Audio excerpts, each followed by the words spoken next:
have Mike, and so we are going to begin our call.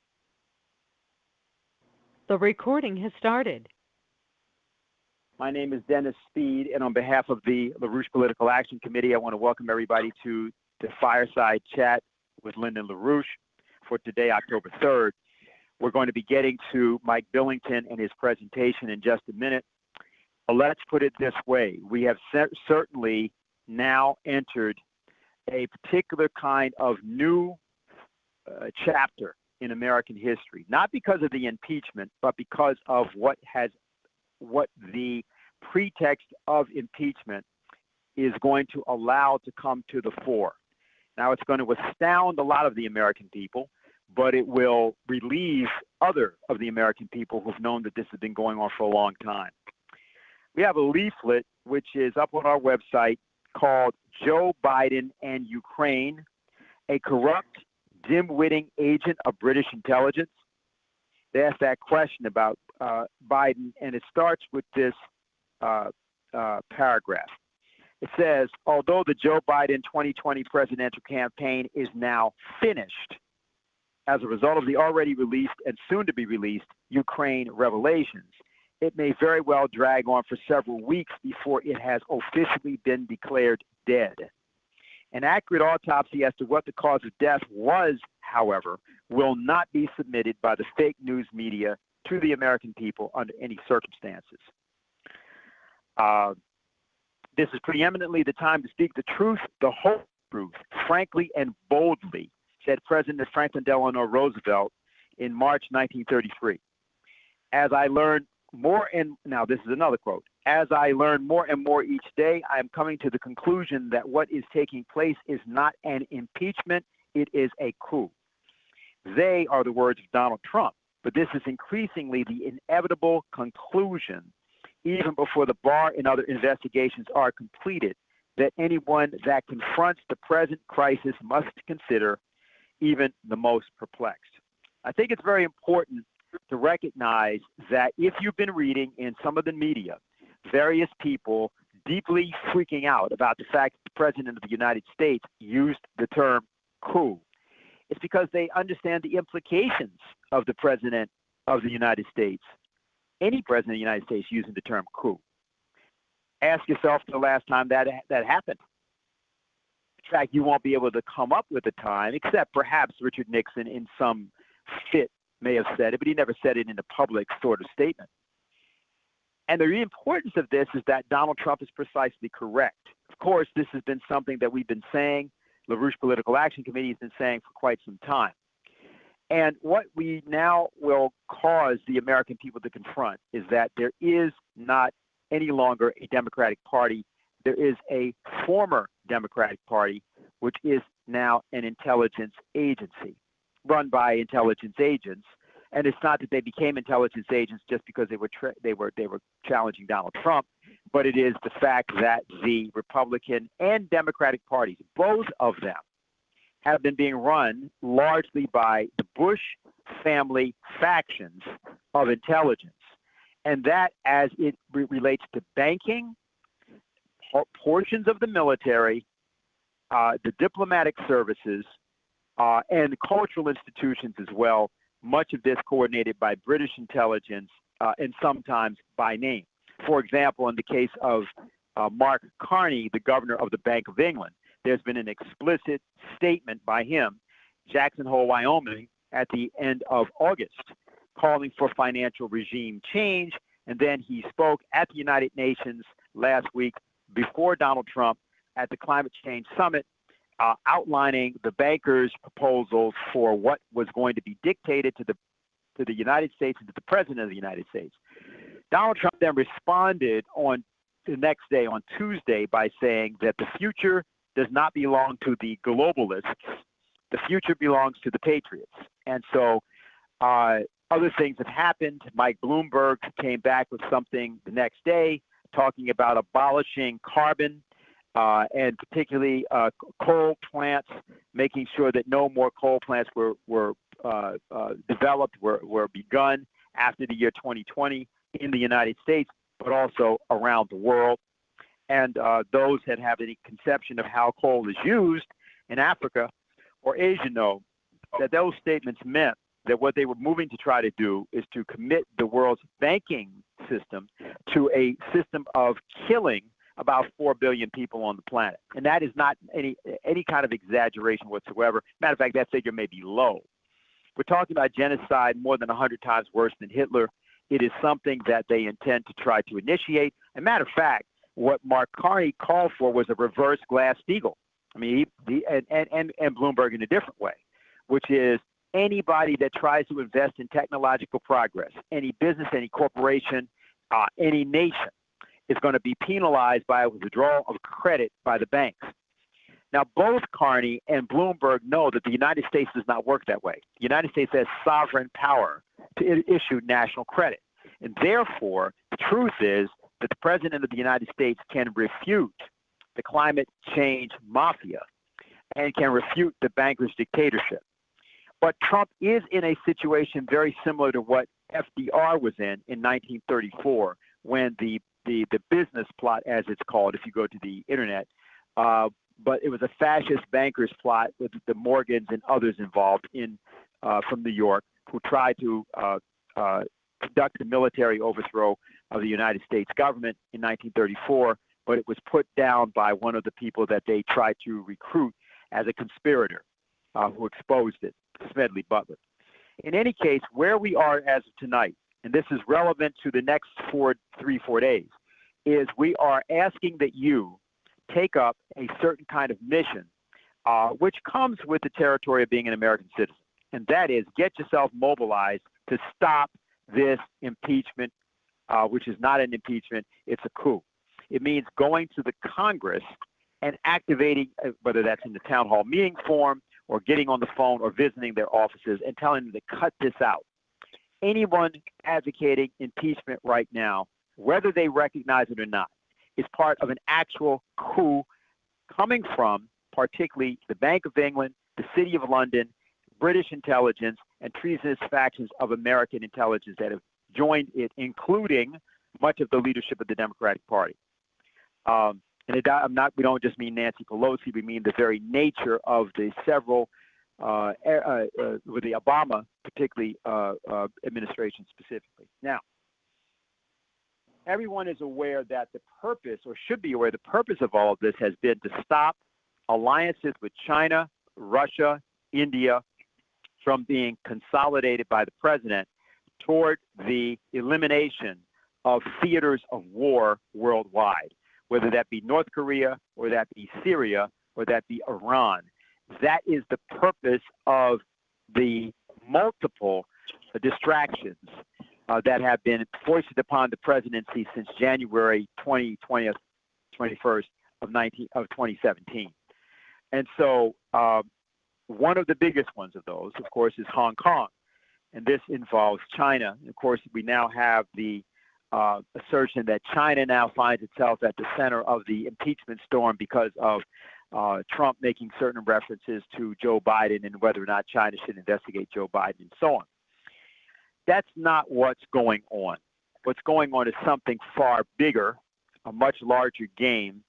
And to talk about this, among other things, we have Mike Billington. Before we get to him, let me just reference that this Saturday, as I think people know, this Saturday, October 5th, we will be doing events in different parts of the nation. One particular event in New York City in commemorating the International Observe the Moon Day.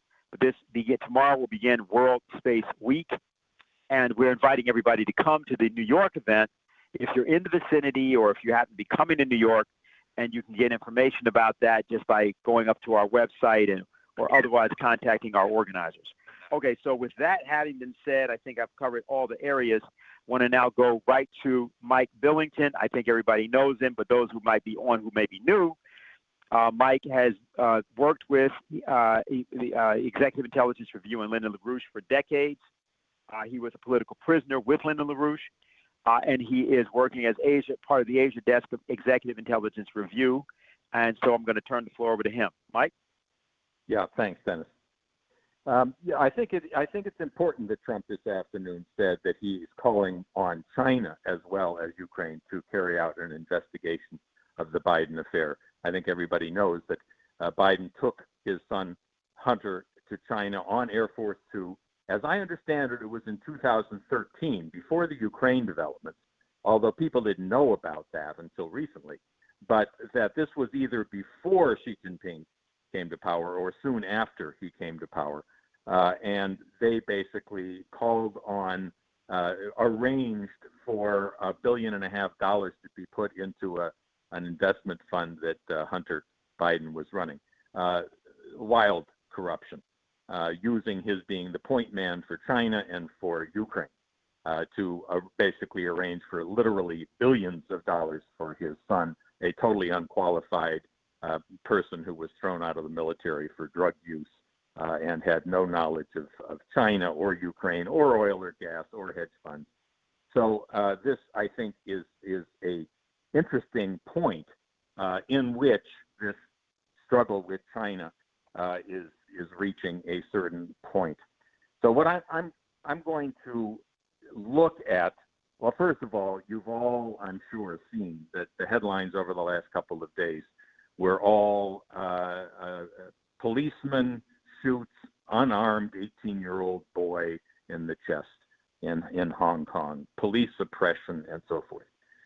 Let's look at what happened on October 1st. October 1st was the 70th anniversary of the founding of the People's Republic of China. It's October 1st, 1949 is when Mao Zedong stood at the podium at the Forbidden City looking out over Tiananmen Square and declared that China has stood up. And over these last 70 years, there have been some ups and some downs, some very, very far downs, some periods of really genocidal decay internally, which can very well be blamed on the administration. There was the Great Leap Forward, in which they tried to go back to primitive means of production of steel and food, ended up starving hundreds of thousands, perhaps millions of people to death. Then you had the Cultural Revolution from 1965 until about 1975, which was a dark age for China, sort of like what Germany had to go through under Hitler, a true dark age. And I'll discuss that a bit more as well. But that the celebration, I mean, of what's happened in the last 30 years in China is just astonishing. And I think everybody knows that. This is the most phenomenal transformation of a poor nation in the history of the human race. In 30 short years, they not only lifted 700 or 800 million people out of abject poverty, they will have eliminated abject poverty by the end of next year. I'm certain they'll succeed. They've become the leading nation in many areas of science and technology.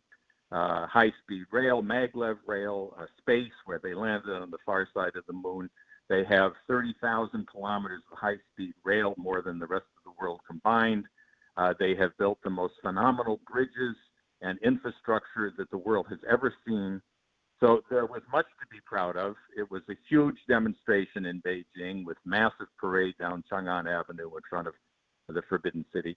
The airplanes forming in formation, forming a 70, the number 70 flying over, helicopters draped with flags from the party and the military and the country, and on and on. But you're not going to read about that in the press.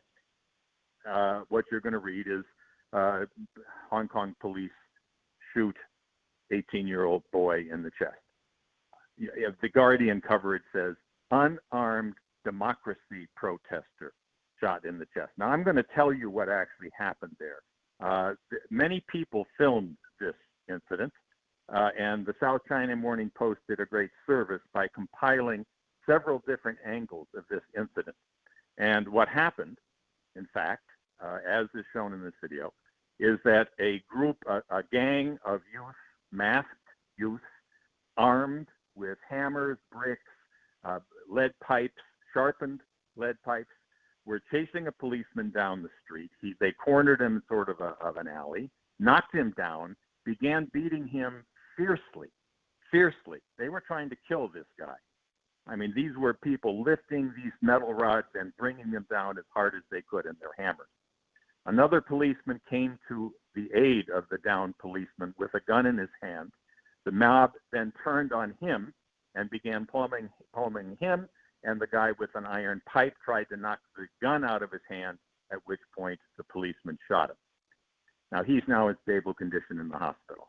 30 policemen during the day. This was a day of mass violence, tearing up roads, tearing up fire hydrants, flooding subway stations, trashing banks and buildings that had anything to do with mainland China, destroying several subway stops, fire bombs, throwing Molotov cocktails into buildings as well as at the police themselves. In fact, a Molotov cocktail blew up in the middle of this incident between the policemen who were trying to free the downed policemen.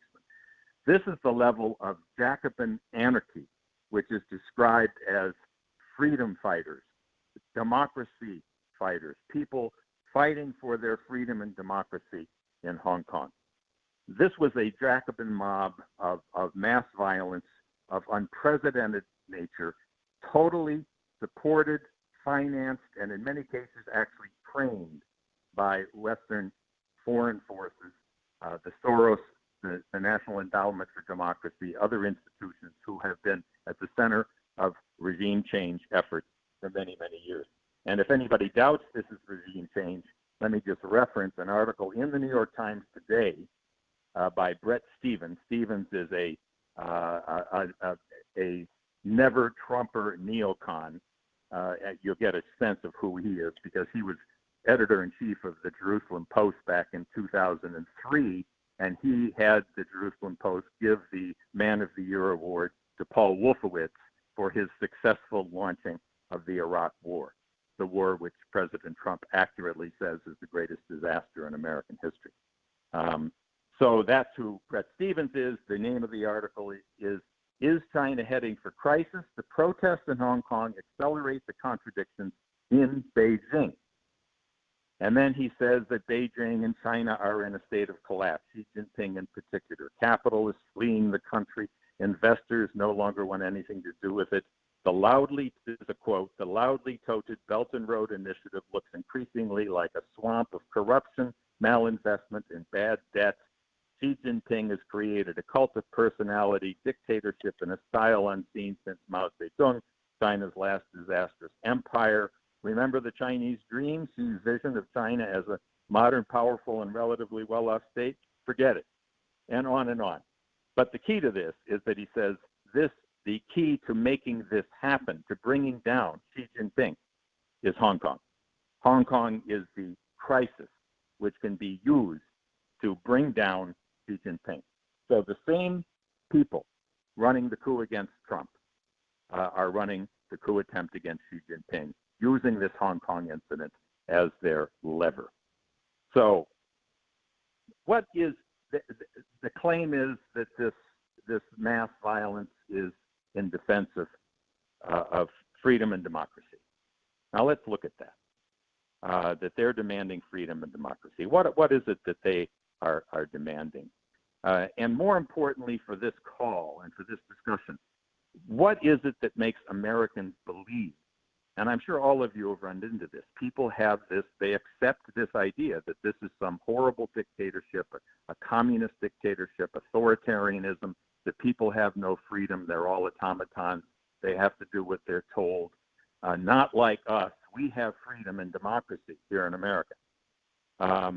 So what is it that makes Americans swallow the Kool-Aid on this China issue? And I think that's what we have to think through, and that's what I want to try to develop tonight.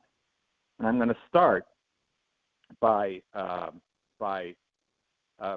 let me point out one thing that I think is important for everybody to recognize.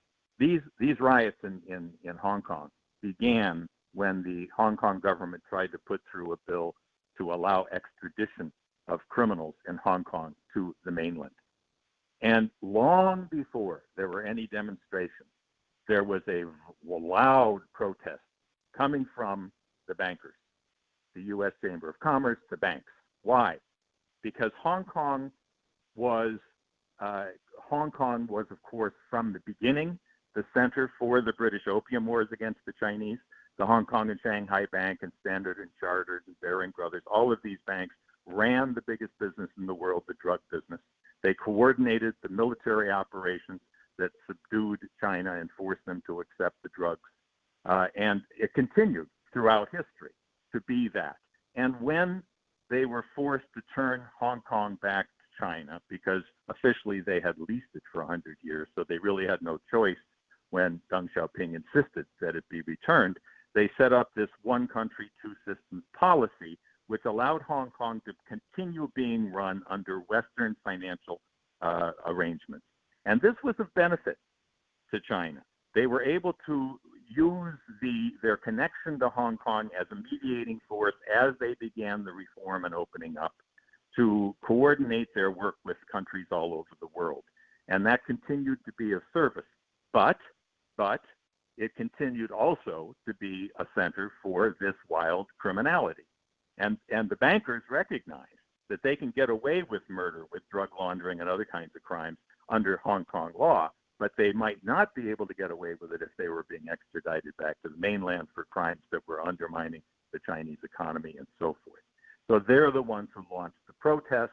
Then the National Endowment for Democracy and the Soros Open Society and so forth, who had been long training and organizing anti-China organizations and NGOs and so forth in China, went to work and got this whole thing going. So keep in mind where this came from in the first place.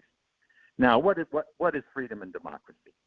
I'm going to go back to Lyndon LaRouche's 90th birthday. Those of you who were around then will remember this very, very wonderful day in which a lot of people in the organization went to his home at Windy Hill.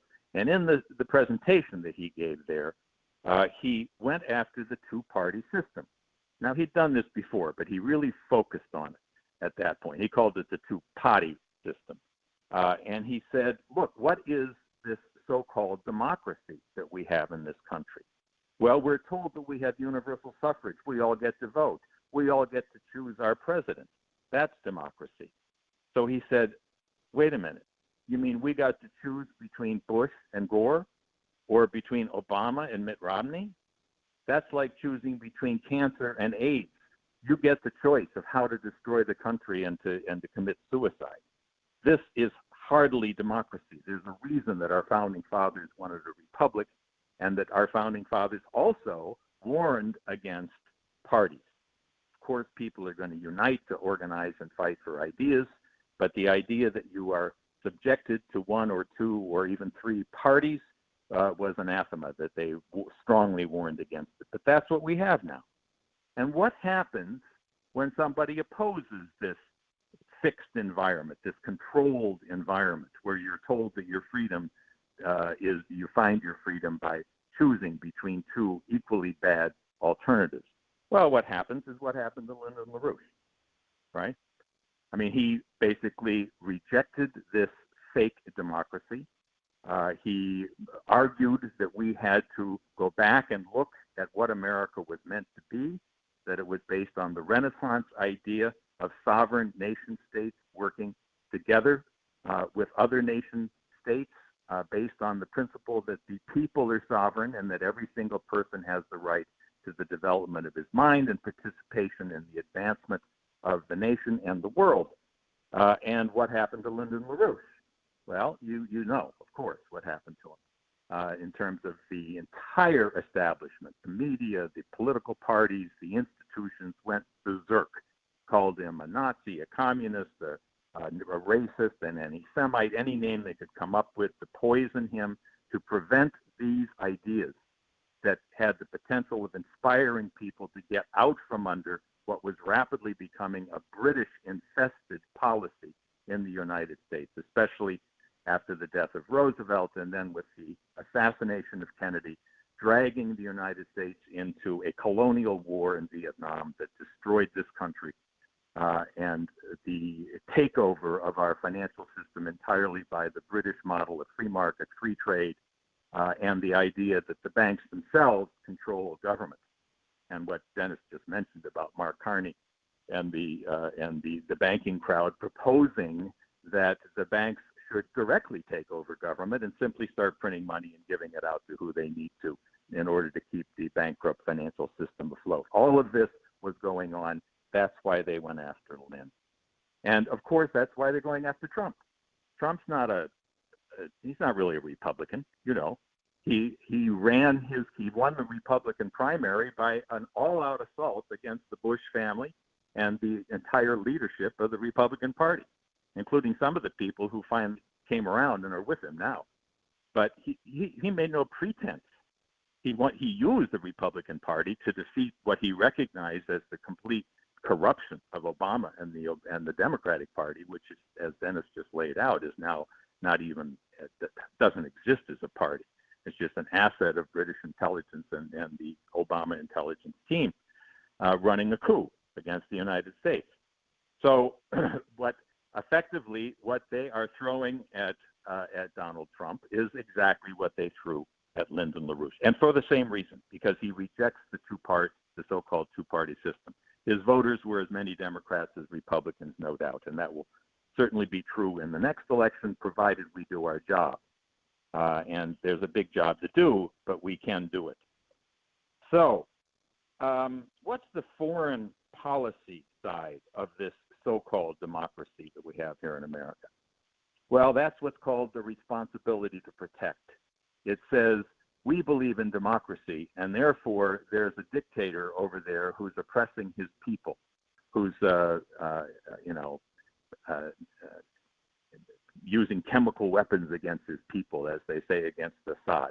So they started with Saddam Hussein and with Gaddafi, countries that were no threat to us, who were actually using their oil wealth to do good, and we destroyed them because they were refusing to accept that they had to be on our side of the division of the world between the so-called free world and the godless communist East, the East versus West. So it's really just an international version of choose your poison between Republican and Democrat. They say you have to be on our side. The world is divided, East versus West. If you're not on our side, then you're an enemy, and therefore we're going to destroy you. And of course, you just look at the results of this responsibility to protect the people. You look at the disaster in Iraq, and by the way, you might have seen in the news, there is now mass rioting across Iraq. The army came out and immediately began opening fire with live rounds. There's many, many people dead, perhaps dozens, hundreds injured. That's not so much the headline. It's the one person in Hong Kong who got shot after he tried to kill a policeman. But in any case, Libya, Iraq, this is the, quote, democracy policy in action, the responsibility to protect. So what do we have in China? Now, China definitely does not have a two-party system. It's a one-party system. It's the Chinese Communist Party. But is that good? Is that better? Is that more? Should we adopt that policy? I'm not saying that. But it's not a two-party system. It's not a fake system. And more importantly, it's based on the idea of meritocracy. This goes back to the beginning of Chinese time, and China's had periods of great development and periods of horrible disaster throughout its 5,000-year history. But throughout, it has been, at least since the time of Confucius, it has been based upon a meritocracy, that the way in which people advance in politics, you have elections at the local level, but then you basically have to prove your ability to govern in a moral and good way, which is successful, and then you advance. This is something that Benjamin Franklin greatly admired in China. He admired the Confucius policies, the idea of harmony, but he also admired the meritocracy system that they used for their government. And he was proposing that America do what it can to, in fact, support that kind of a party system or a meritocracy system here. So are the Chinese people free? Well, there is censorship in China, a lot of censorship. You don't have Facebook. They block it out. They have their own equivalent. They have WeChat. They have other things. But they're carefully monitored, and they're censored. And you have to ask why. Well, I'll go through a couple reasons why. Think about what they're looking at. They're looking first at their biggest fear, I would say, is that they're looking at the cultural degeneration in the West. When they decided to have the reform and opening up, they were very aware that there was a cultural decay going on in the United States and most of Europe, the so-called 1968 phenomena. And let me just review that a little bit.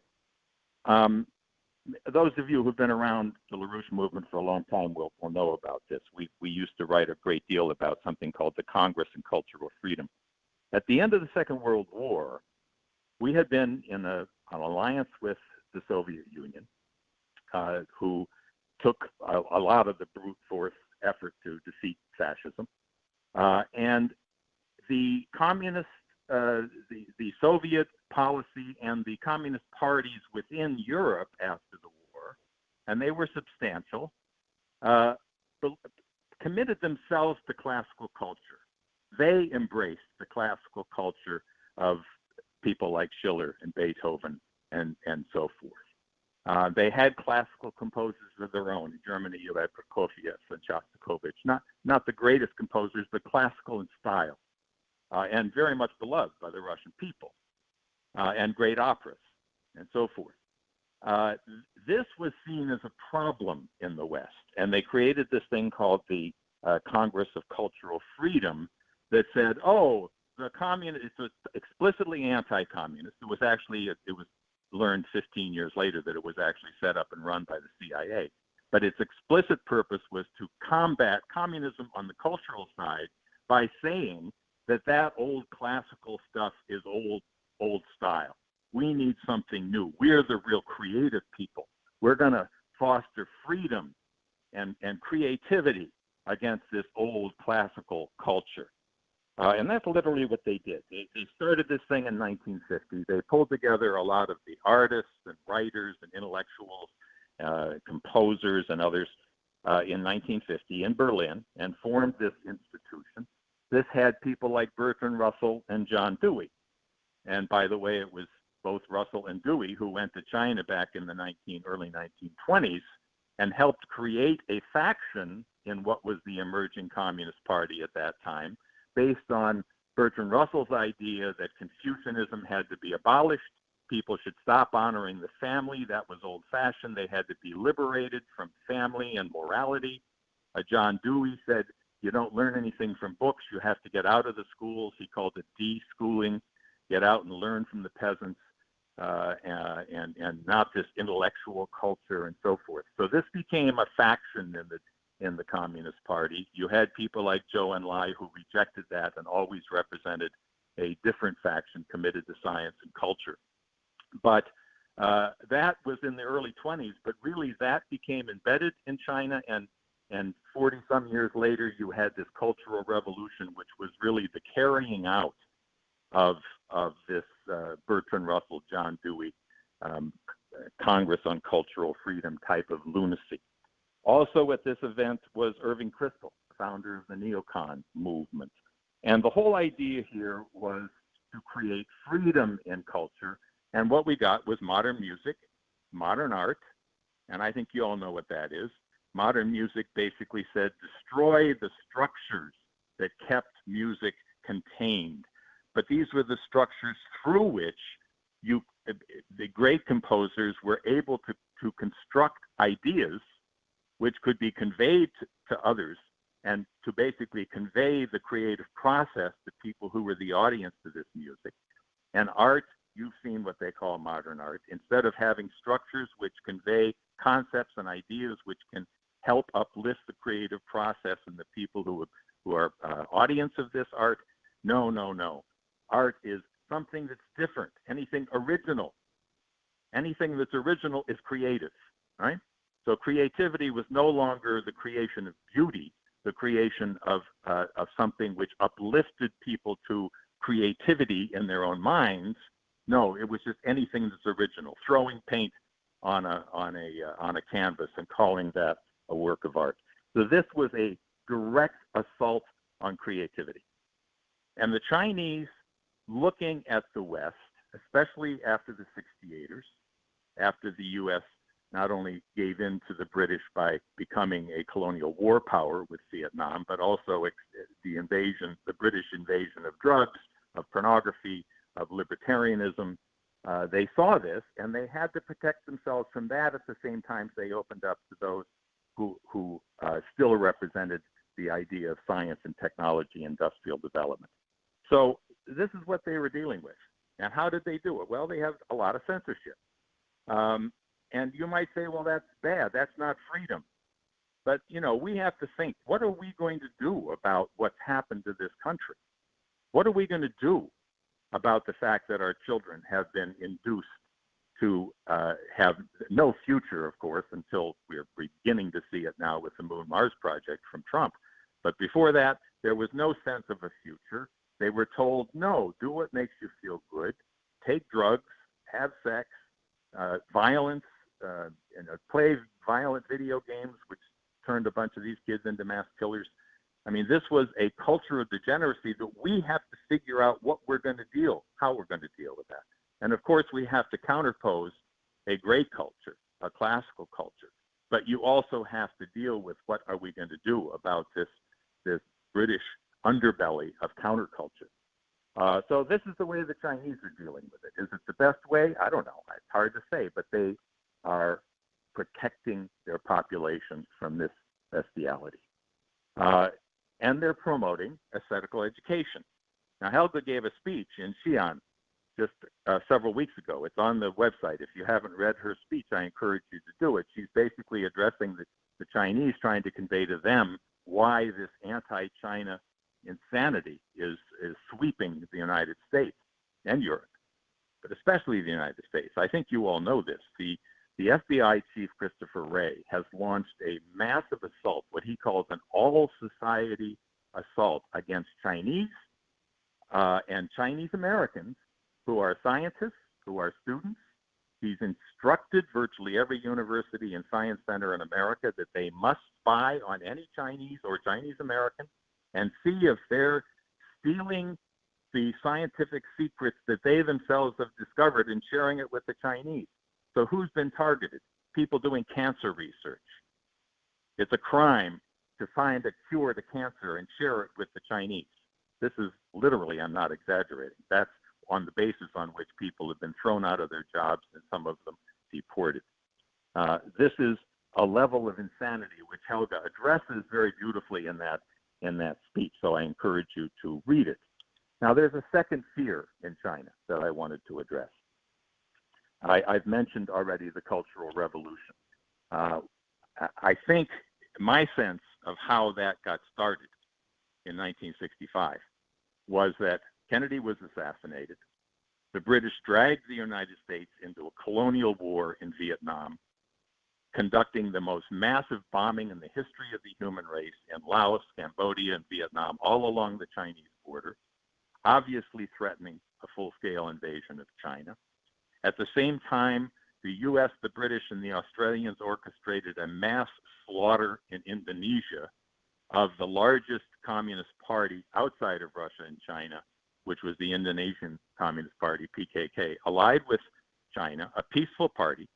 And in fact, they unleashed radical Islamic people into a mass slaughter with machetes, tens of thousands of people killed, many of them not communists, just followers of Sukarno, who, like the leaders in the Middle East recently, was refusing to go along with total submission to the British and the Americans and the Australians. He, in fact, had been part of forming what was known as the non-aligned movement, working with both the East and the West. But anyway, he was driven out, mass murder. So the Chinese felt surrounded, and I think that it was the intent of the British to force the Chinese to turn in on themselves and to take the ideas of Bertrand Russell and John Dewey and so forth. And they did. And basically, they unleashed their youth into these Red Guard brigades, who were very, very much like what we see today with this Extinction Rebellion, these youth being unleashed based on their being brainwashed into complete falsehoods, to hate their parents, to attack their teachers, to denounce science, to campaign against industry.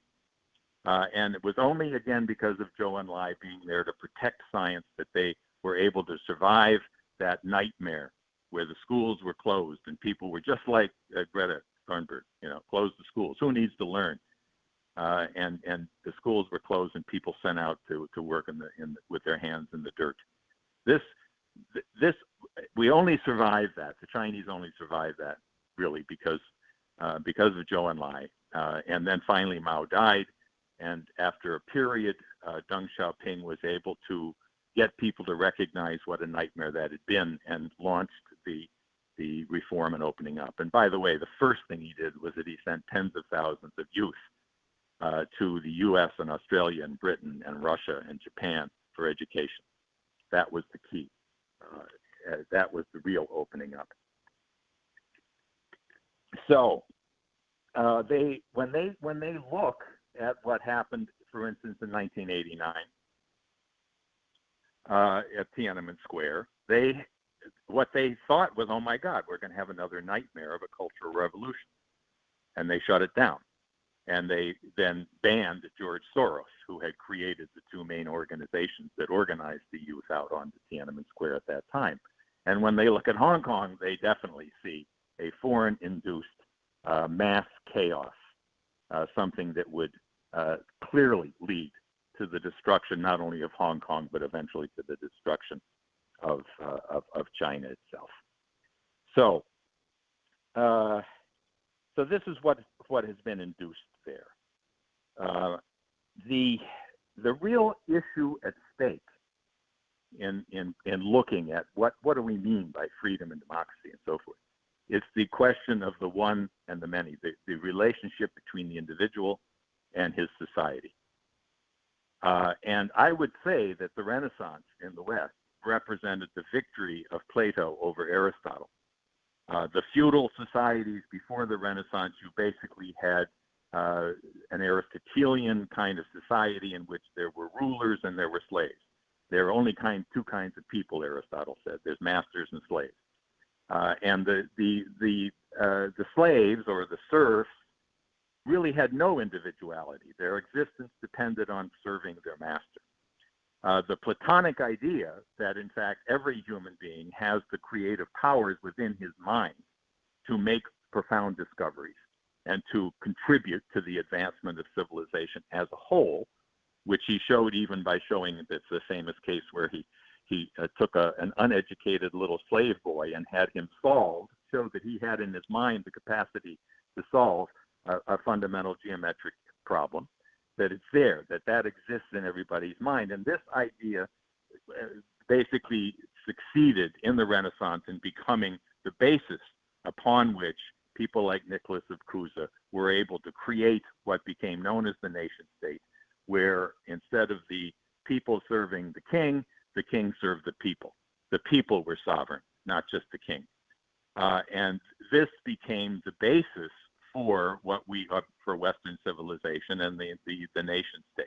And the foreign policy of that idea was the Peace of Westphalia, which again was Nicholas of Cusa's work, which basically after the various religions and nations were tearing each other apart for 30 years, they had a peace in Westphalia which was based on this idea of the sovereignty of the people, and a foreign policy which said that the interests of a sovereign state were the interests of the other. In other words, the interests of the other sovereign states had to be your own interests. So this was a network, an alliance of sovereign states working together for the betterment of mankind as a whole. Sound familiar? I would argue that this idea is what we are seeing carried out. It's, of course, what LaRouche and this organization has fought for 50 years, but we're seeing it carried out in China far more than we are here in the West, which has been driven into a degenerate culture, into the responsibility to protect idea of throwing sovereignty out the window and invading anybody we want to. And again, one of the reasons Trump is hated is because he said, we're not going to do any more regime change wars. We're going to be friends with Russia. and we're going to be friends with China once we resolve the trade problems there. So this I think is real. I think it's legitimate to argue that the Chinese today are more in tune and following the ideas of the Christian European Renaissance than are the nations of Europe and America. And that should be no surprise. It's not like China's been isolated from the West. You probably all know the story of Leibniz and his collaboration with the Jesuit missionaries in the 16th and 17th century in China, conveying to the Chinese the advanced Renaissance science, the conception, the philosophic conception, the Renaissance art from Italy, being taught to the emperor himself as well as the court and to people throughout the country. And that was sabotaged at a certain point, but that was embedded in the Chinese culture. And you have Sun Yat-sen, whom you also probably know, led the Republican Revolution in China in 1911, and he taught them Hamiltonian economics. He had been trained. By people from the Ben Franklin School in the U.S. in Hamilton's economics, in the key ideas of Abraham Lincoln.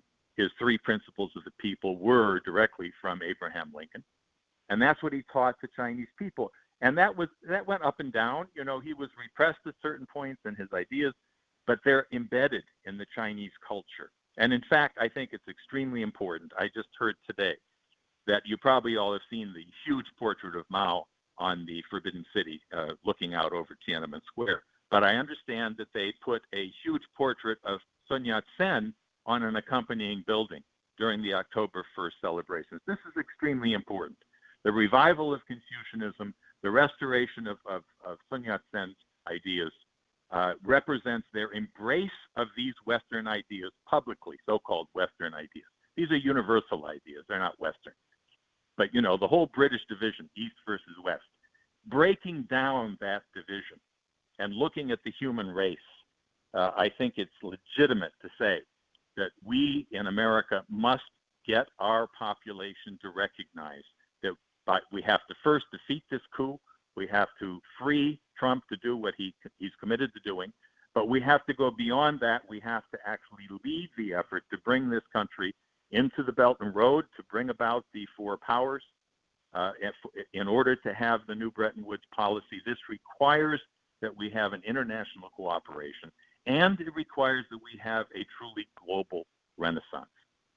Now, I will just close by saying, I think proof of what I'm saying about China is by looking at the children in China compared to the children here and in Europe.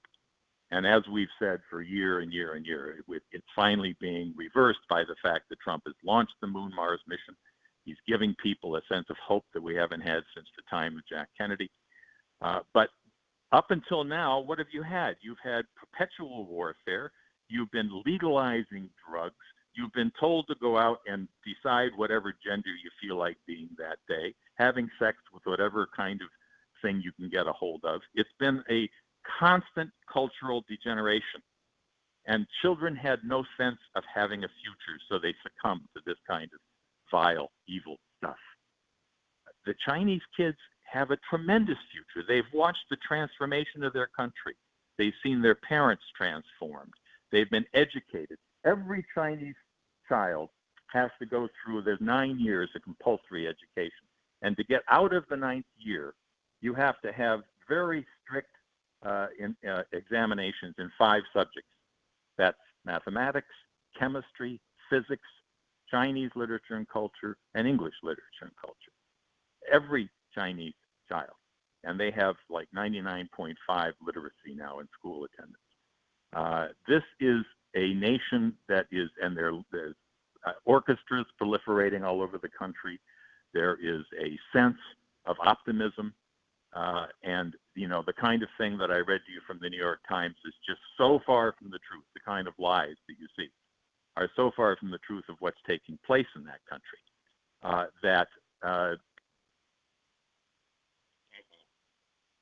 hold on. Is there anybody there? Have I been cut off the call? No. Oh, okay. No, Okay. but you might want Sorry. to finish up because we're. Yeah, I'm finished.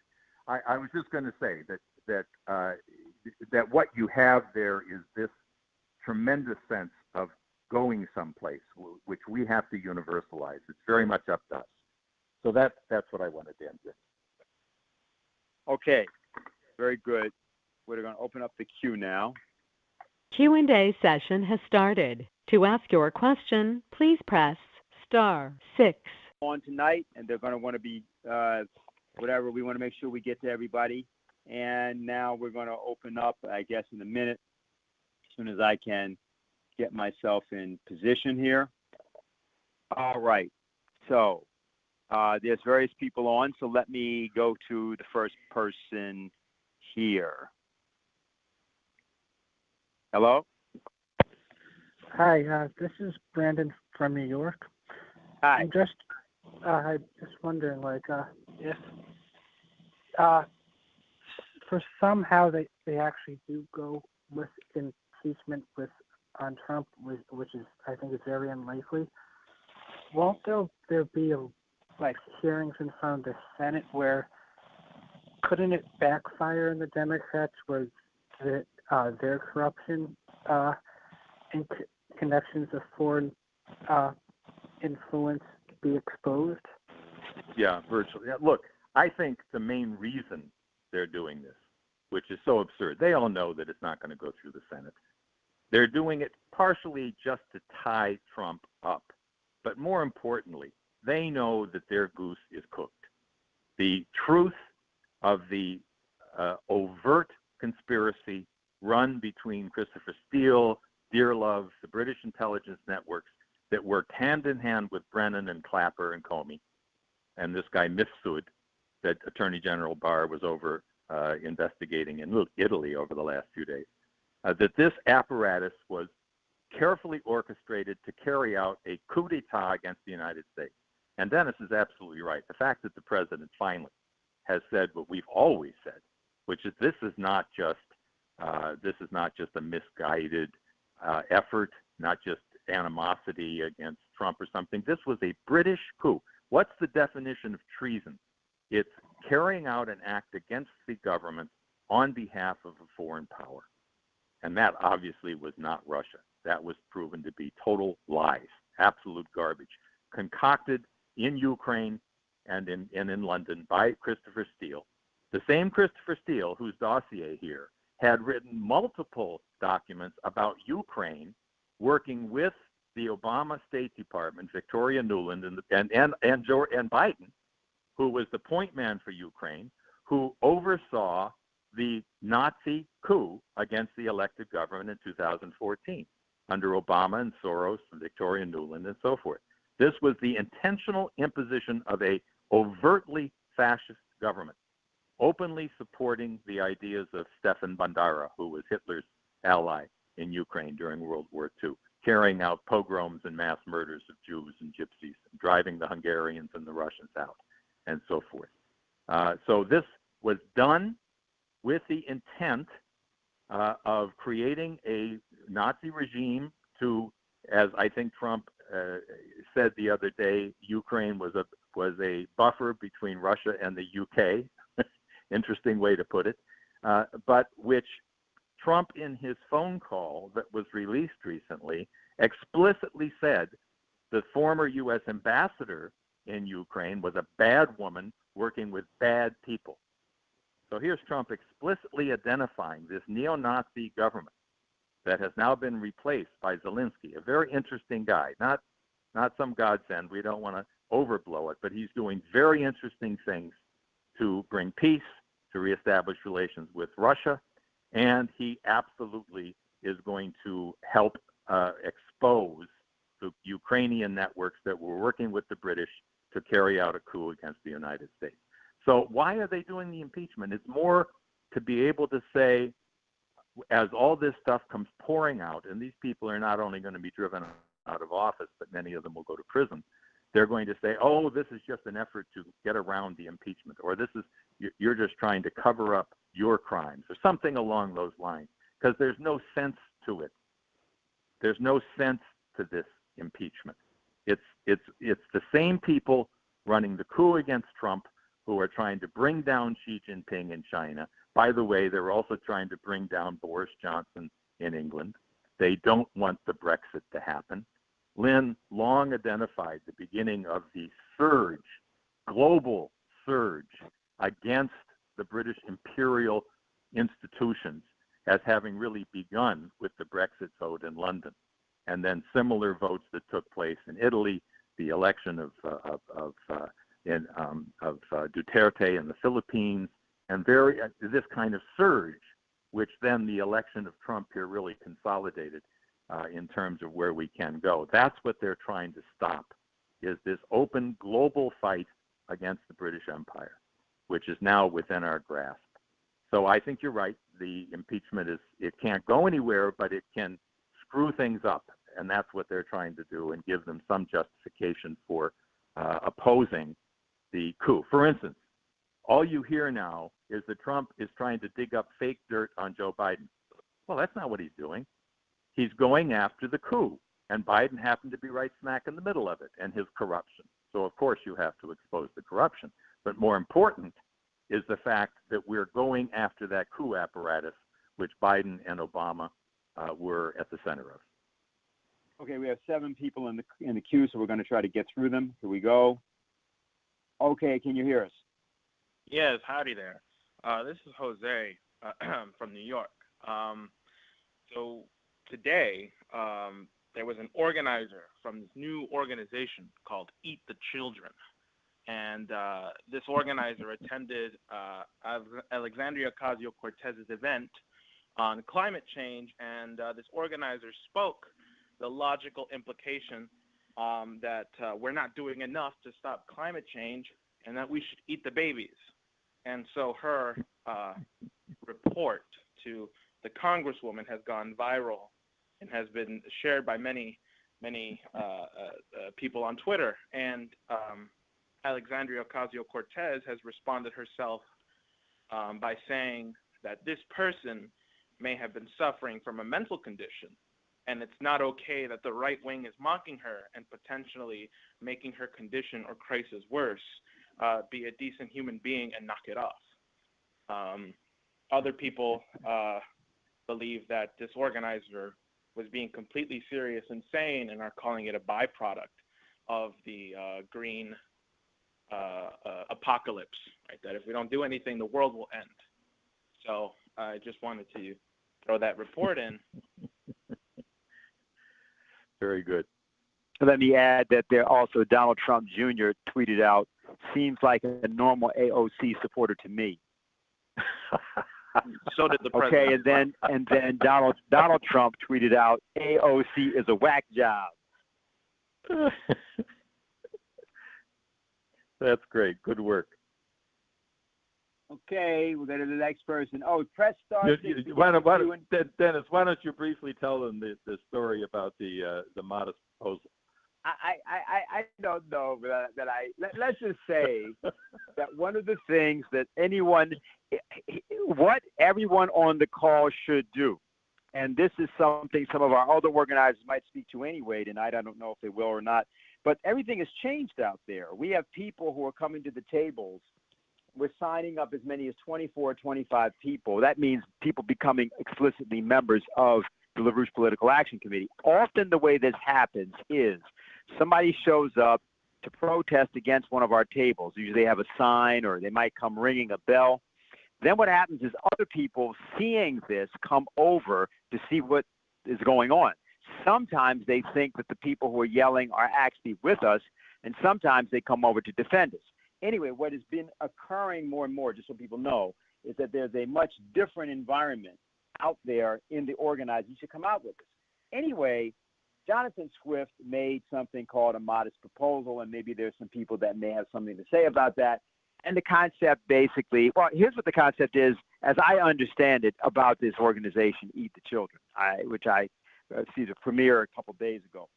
Basically, they're making the point that if you want to actually get rid of carbon dioxide, you got to figure that the people that are going to pollute the most are the people that have been born the most recently, because they got the longest to live. Therefore, as one of their slogans is, "Who said saving the planet can't be delicious?" So the concept is take a person as early as possible and eat them. And what that does is it saves a lot more carbon dioxide than if you just don't have kids.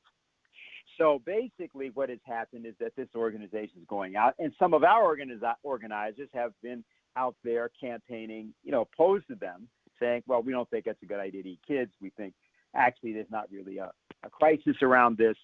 And I'll just say that much about it. I think we'll probably be hearing from other people who are in the queue here anyway. So I'll leave it at that. Okay, can you hear us? Yeah, hi. This is Bruce from New Jersey. I wanted to give a similar kind of report. I was tweeted by one of the LaRouche organizers yesterday that they were setting up a table down here in Ocean County in New Jersey, and asked me to come down. So I did. I packed up, being it was hot out, I packed up a bunch of water bottles with some ice and went down and met them. And right from the very start of going there, you could definitely tell that there was a different kind of event going on than I hadn't seen in quite some time, probably since we did the mustache with Obama. And, people were just coming up to the table. We set up by a post office, put out literature. People started coming by immediately when the signs went out. People started beeping their horns, pulling into the parking lot of the post office. And depending on the time of day, because certain times of day is a little bit slower, but generally early when people were around for work projects or whatever, or lunchtime, or when people started getting off from work, it was extremely busy. In fact, I had a discussion with one woman. She came out of her car and was standing there about the same time that we had a car that had pulled over off the side of the road. Probably 3 or 4 people had pulled up inside the post office parking lot, and all these people were there, signing up memberships, getting a lot of material. We were signing people up to, in the near future, set up a community chapter. Dennis, you got to give the name, the correspondence. Committees of correspondence. Committees of correspondence. We had about 3 or 4 weeks ago. We set up a meeting at the local library and had people coming to that, and people were very excited at the table, signing up, saying, "Oh yeah, I can make that." And this one woman who was watching this go on, she said, "This is amazing." She said, "Is this going on?" I said, "Yeah, this is going on across the country, where we set up tables and people have a chance to actually, do something. This is the response we're getting." And we ended up, I don't know the total amount of people that signed up for memberships, but we ended up with well over $1,000, and a lot of people signing up. Some people even committing to come to the event on Saturday, because this is still people where people come down from the city or have some kind of relationship to New York City, and people were saying, "Yeah, I'll try to make this event up in New York City." So it was just there was just a lot of things going on, a lot of discussions with people about a lot of different things, but definitely a different kind of momentum going on. So I just wanted to, and the other thing, one thing I would say that we missed out on, I think, is that we did not get a video of some of this going on. We got some pictures of it, but I think a video of this, of the kind of thing that was going on there, which we could send to, for example, my local congressman was one of the area here is one of the areas where a Democrat took over by the slimmest of margins in the 2018 elections. And I had confronted him at the town hall meeting he held over the weekend, and I said, this is going to blow up in your and everybody else in the Democratic Party's face, because this is like a suicide mission, trying to conduct this coup number 2, like a lynch mob. I said, this is not going to come out well for you. And really, that is what was shown and what kind of activity went on yesterday at this table. And I thought it would have been great if we had a video to post to his Facebook page. And maybe we should do that with other congressmen. That's a good plug for people to go out with us, because one of the things is you only got a couple of organizers out there. You need to have additional people. So let me just say, from the New York City area particularly, and also, other areas, California as well, people should come out with us. We need you out there, not because we need to be protected, but because we need people to video. It's easier than just asking a stranger. Sometimes that works, but if you got somebody and they've come out and they've been prepared, it's a lot better. So I just wanted to encourage that. I'm just going to go to the next person just so we can keep things moving. I want to make sure somebody dropped off. Should get back in the queue. We will get to people. Okay, can you hear us? Yes. Evening, Dennis. Michael, can you hear me? Loud and clear. Yes. Yes. My question, that being of education, and I get the whole organizing and whatnot, but I'm more of a hands-on type of guy, and I like the physical education aspect of everything you just discussed with the Chinese and their standards. But where in the U.S. it is being carried out, the Chinese equivalent standards of how they're raising their kids and their people? Because after I just heard the Eat the Children movement just now, I don't want anybody in the U.S. thinking my children are edible. So before because right now, after hearing that, I'm ready to give up. I don't want to sound unpatriotic, but I'm ready to pack up and leave, because after that, then listen, I'm gonna get my passport ready. Feet and look, head to China. So, anywhere here, your thoughts? This is a moment where we can do a huge amount to transform this educational crisis in the United States. By and large, people aren't taught science. We have a tiny portion of people who study what they call STEM, science, technology, math, and so forth. And what they do study as technology or science is mostly just computer science.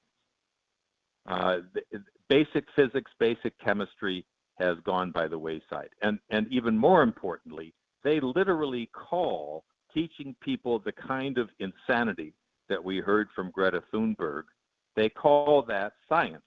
They teach this stuff to our kids in junior and senior high school, and even in our colleges. They study what they call environmental science or climate change science. And of course, we know now that this is total bunk. The vast majority of the American people watching Greta Thunberg were immediately aware that this person was suffering a mental breakdown. And increasingly, as Vladimir Putin said today, these children should not be abused in that way and put forward to serve the purposes of other people who have devious intentions. And this is absolutely true. Now, we also have this petition by 500 leading scientists. This is in the EIR that's being published, I guess, today. Dennis, did the EIR come out with that 500 scientists in it? Yeah. Yes. So it's in the EIR. This is something that began in Italy by very close friends of ours who sent a letter to the Italian government saying carbon is not a pollutant. Carbon is absolutely essential for agricultural growth and development. The world is better off with more carbon, and it will be a disaster if we allow this anti-carbon stuff to literally shut down the use of hydrocarbons. It will, and as Dennis mentioned earlier, it would mean genocide, absolute genocide. I don't think they use that term, but they made the implication very clear. That petition then circulated around Europe and the United States, and now we have 500 leading scientists. And I encourage people when they get this to actually go to Google and look up who these scientists are. These are not just scientists who happen to be so-called climate deniers.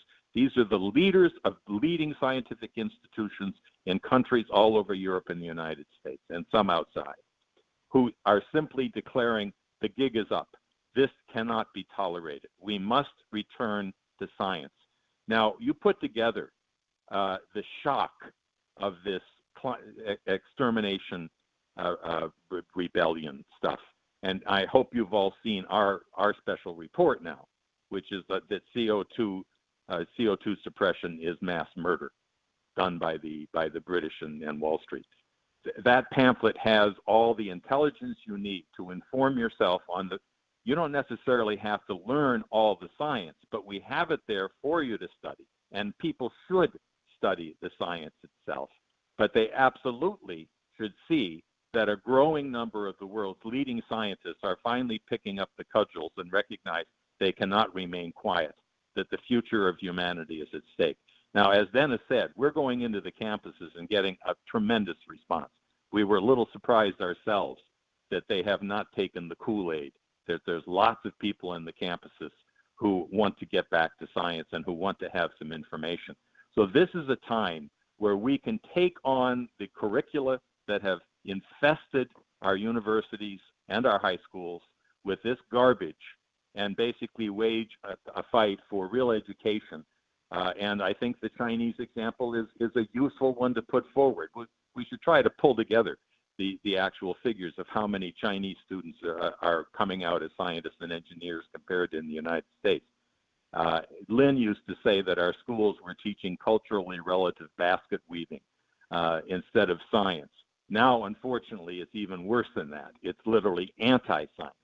It's absolute poppycock that's being shoved down people's throats if they want to get a job.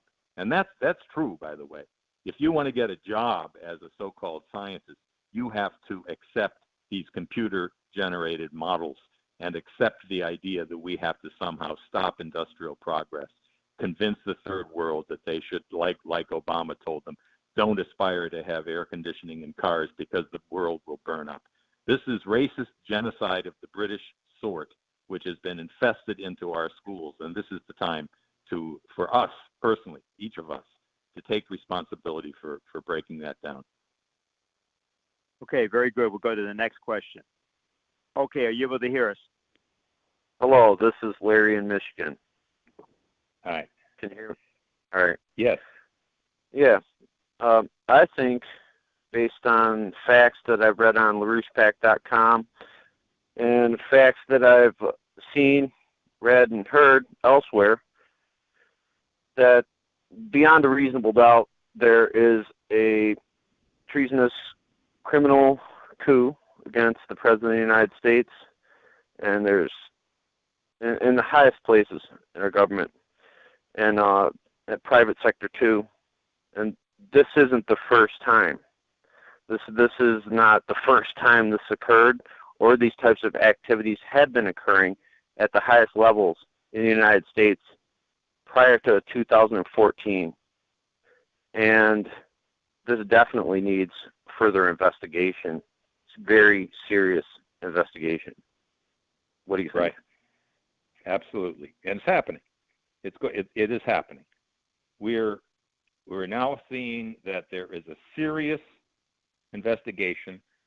I'm sure every one of you has read the pamphlet that we put out several years ago now called Robert Miller, A Legal Assassin. He'll get away with it if you let him, which detailed what this entire coup was all about in great detail, including the way the same people were the ones that went after LaRouche, that they were the ones who protected the actual terrorists and the Saudis during the period after 2001, and who were running this coup against Trump. That informed our Congress. That was in the hands of every member of the Congress, and subsequent material that we've also gone down to the Congress and distributed it in depth. So it's informed by the work we've done, and you have some people who have the authority, like Attorney General Barr and the U.S. Attorney Durham that he appointed, who have the authority to take this material and go with it. So this is happening. It's going to be coming out rapidly over the coming period. And like I said, I think that is what you have to recognize, that is why they're doing this crazy impeachment, is because they need something to prepare to defend themselves against what they know is going to be criminal prosecutions, showing that these people are guilty of a treasonous act, which has now been exposed. Okay, very good. We'll go to the next question. Okay, can you hear us? Yes, I can. This is Eric in Los Angeles, actually in the Bay Area currently. First I want to say that, Mike, what you said about the educational system, the standards, the high standards in China versus our very low standards now in our country, it's so clear. I have seen the same high standards when I went to Cuba. I spent 9 days in Cuba in 2003, and there was such a marked difference over there. The isolation and alienation, which are the watchwords of American millennials, doesn't exist over there. They're participants and they're patriotic. It's so different. We see Baltimore, the city of Baltimore, decaying with zero efficiency in the educational system in Baltimore has plummeted to zero. The reading rates, math, everything. LA, the LA Unified School District, is now actively involved in recruiting grade school kids to get days off of school and go out carrying signs, protesting in the front lines, climate change stuff, with taxpayer dollars, of course, as an organized activity. This is abominable that this is allowed to happen. Now, your talk tonight, Mike, is so encouraging, and it confirms completely the need and the necessity to exonerate Lyndon LaRouche. And I hope and pray already the firing of John Bolton was an answer of prayer. I am praying that President Trump will exonerate Lyndon LaRouche, because I see that everything that's going on now with this coup, this criminal coup, is they're frantic and they're terrified that Trump is going to restore Glass-Steagall, Bretton Woods, and actually join the Belt and Road policy, and do away with the unfederal, unreserved board, and replace it with a new national bank, a third national bank. Okay, your comments. I think it's all possible. Some people will say, "Oh, come on, you're dreaming," but it's all possible. And one thing that could make it definitely possible is what you said. If Trump can be convinced, and here's a guy who has no problem stepping outside the so-called contained environment, the boxes. If he could be shown what would happen with the exoneration of LaRouche, that these concepts, that it would be a light going on in the mind of every single citizen of the United States and throughout the world, that would say, now I see how we were so fooled and even brainwashed. Right? It began with the persecution of Lyndon LaRouche. Right? They had to go all out to destroy anybody who was trying to break out of the controlled environment in which the people were being fed by the media, by the government, by the two-party system, and so on. If that happens, and it can happen, it absolutely can happen, that it would effectively bring the entire nation out of a cloud that they've been under since the time that they closed their eyes to the illegal persecution of Lyndon LaRouche. And they would be able to see these last 20, 30 years in a completely new light. They'd be able to reflect on their own thought processes in a new way, which would just unleash creativity. The kind of thing we're seeing now in the tables that Bruce and others have described, this excitement that's suddenly sparking in the population, this would take off in a way you'd never imagine. And this is what we've got to fight for. You have to understand that it's possible. You have to believe that it can be done. We're in a moment where huge transformations can take place. We have the potential of a president who has the capacity to make those kinds of decisions, but it's going to require our mobilizing the popular forces around the highest level of these ideas in order to make it possible for him to do what he really should do. Well, the whole connection, can I add one more thing? The whole connection between William Weld and Robert Mueller and then the Bush family, of course, nothing could be more clear of how they're trying to repeat all of this right now. Yeah. And the final thing I want to say, I really want to just get this said real quick. I know you got other people on the queue. Please don't draw any false conclusions about what I said about Cuba and my going there. I want you to know that I saw firsthand that they have freedom of religion there, and where, if anything, the United States is more communistic than Cuba, because in our classrooms, kids today can't even mention God or Jesus without being sent to the principal's office. So who's communist? Let me say, not? Yeah, let me respond to that. I spent 4 years in the Peace Corps. I was in Guyana in South America for 2 years, and then Thailand for 2 years. And one thing I learned there was that in these impoverished countries, the children are hungry for knowledge. They don't have this post-industrial society, take drugs and drop out sickness that we've seen in the United States. And if you look at Cuba, the fact that this relatively small country, totally impoverished, was sending out literally thousands and thousands and thousands of well-trained doctors and nurses all over Africa and other parts of the world. They took responsibility for dealing with what was created by the colonial and neo-colonial desertion of these countries, the forced poverty, forced medical disasters that were infecting these countries. The Cubans are all over the place there, and they're not there to teach communism. They're doctors and nurses. I think what you said is absolutely right, and I think it should be recognized by people. Thank you. Okay, very good. We're going to the next one. All right, right. Can you hear us? Hi, this is Elaine from Utah, and this has been a really good discussion tonight, and I just wanted to make a comment about a couple of things.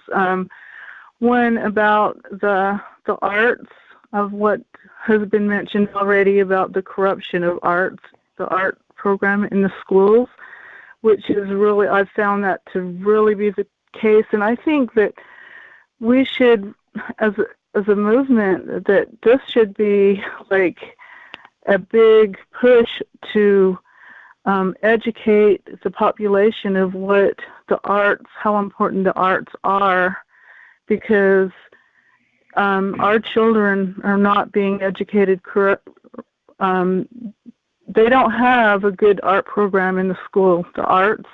Like in Salt Lake District, for example, and this is the Board of Education of Utah, they have a program where they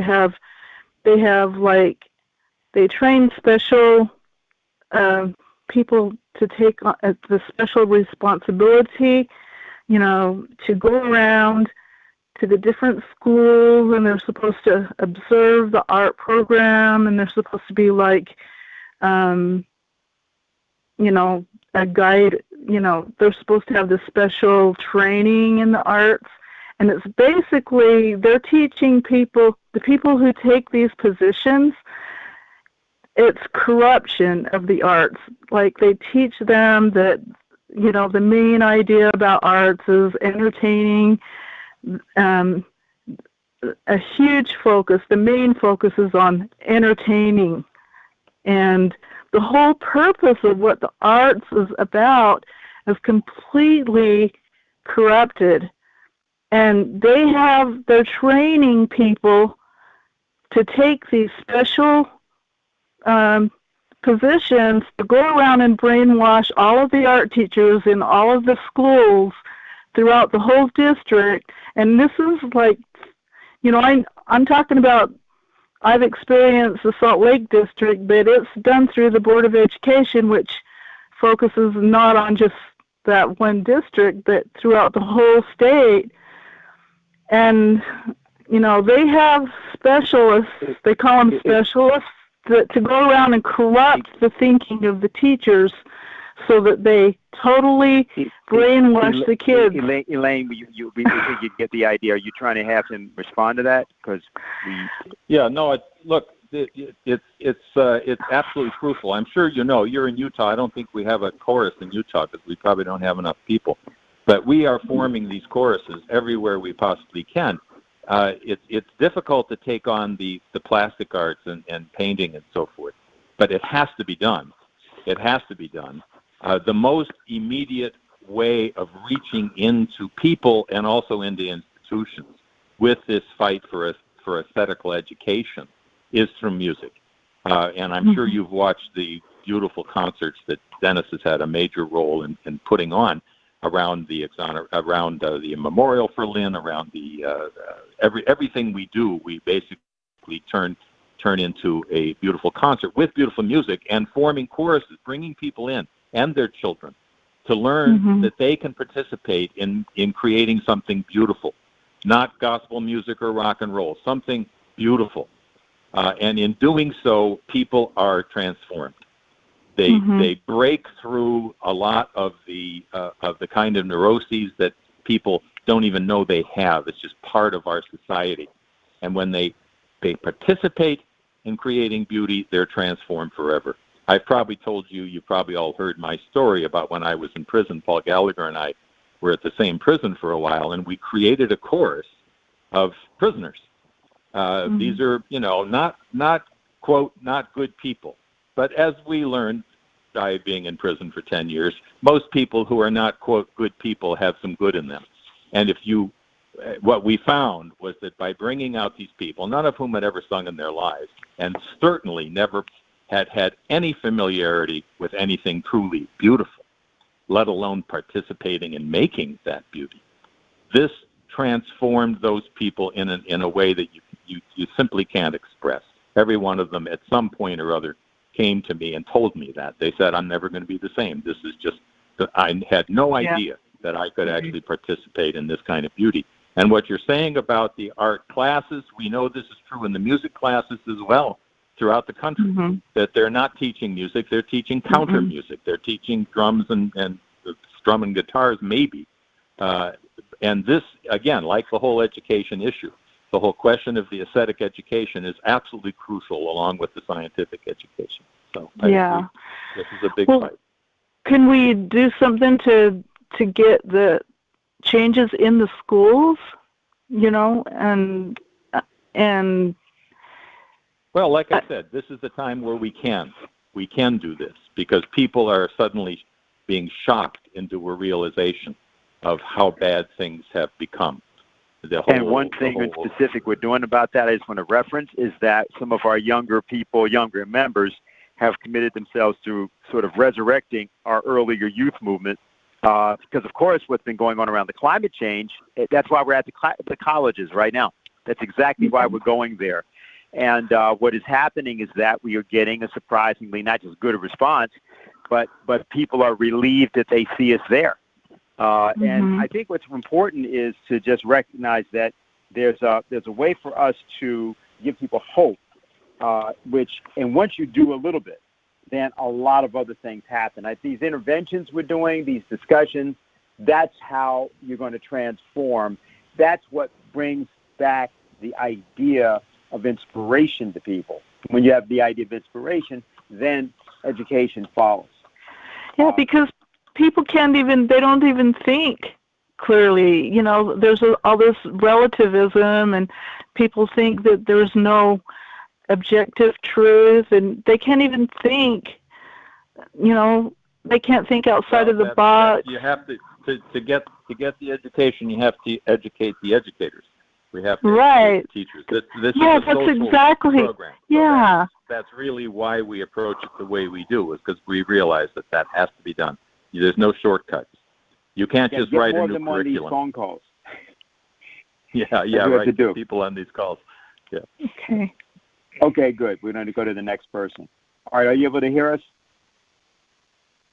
Hello? Yes. Yes. Oh, good. Well, I just wanted to report one thing about this meeting. I was at it's Diane Fair, and I was at the AOC meeting. And first of all, I will say that people commented when they entered the room in the back, you could smell pot. People were on drugs, I'm sorry. And that partly explains the bizarreness. And I wanted to give this report because everyone on this call should lose their fear. The press are there, and they're going to cover what goes on. We were on C-SPAN. I got up. I mean, I was able to cut in. I mean, they give this whole speech. She gives this whole crazy speech about how we have these rules of decorum, and everyone's only going to have 2 minutes, and they hand out slips of paper, and then you write your question, but they don't read it. They give you the piece of paper back, and then you can either read your question or something else. So when I realized that, I wrote a really goofy question about poverty and energy or something or other, hoping they would call on me, but they didn't. So I got up to say, you said at the beginning you're going to address impeachment, and I'm afraid you're not going to get to me, so I'm just going to take my 2 minutes right now. And people in the audience were trying to make me be quiet. And Alexandria Ocasio-Cortez said, no, we want to hear everyone. I mean, it's the most bizarre, wacky thing.